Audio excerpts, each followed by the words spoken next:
අපි අද දවසේදී මේ පිළිබඳව කතා බහ කරන්න සූදානම් වෙන්නේ Achievers International Campus.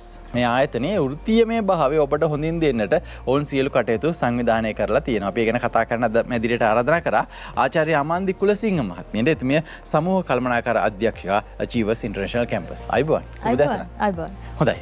දැන් ඔබේ ආයතනය පිළිබඳව අපි මුලින්ම අඳුනාගෙන ඉන්නට ඕනේ. මේ වෘත්තීයමය අධ්‍යාපනයේ භාවයේ වැදගත්කමක් තිබෙනවානේ. ඒ නිසාම ඔබේ ආයතනය තාමත්ම වැදගත්. අපි අඳුනලා දෙමු ආයතනය පිළිබඳව. ඔව් අපේ ආයතනය Achievers International Campus.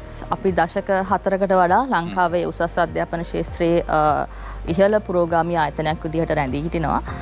මේ වෙනකොට ඇත්තටම අපි ලංකාවෙන් ඔබට ගිහිල්ලා තියෙන අපේ සාර්ථකත්වය ඒකයි. මේ වෙනකොට මැද පෙරදිග ඇතුළු රටවල් කීපයක අපි ඉතාම සාර්ථකව අපේ කටයුතු කරමින් ඉන්නවා.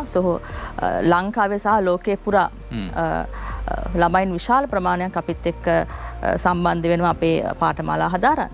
එතකොට අපේ සභාපතිතුමා මිස්ටර් මණිමාරන් මහේශ්වරන් සහ මම කළමනාකාර අධ්‍යක්ෂිකා විදිහට ඉතා පුළුල් ජාලයක් අපේ තියෙනවා. ඉතාම උගත් දැනුවත් පිරිසක් අපිත් එක්ක එකතු වෙලා ඉන්නවා. සහ ලෝකයේ ඉතා ඉහළ පෙළේ විශ්වවිද්‍යාල ගණනාවක් එක්ක අපේ කටයුතු කරනවා. ඒ විදිහට තමයි අපි ලංකාවේ උසස් අධ්‍යාපන ක්ෂේත්‍රයට පිවිසලා ඉන්නේ.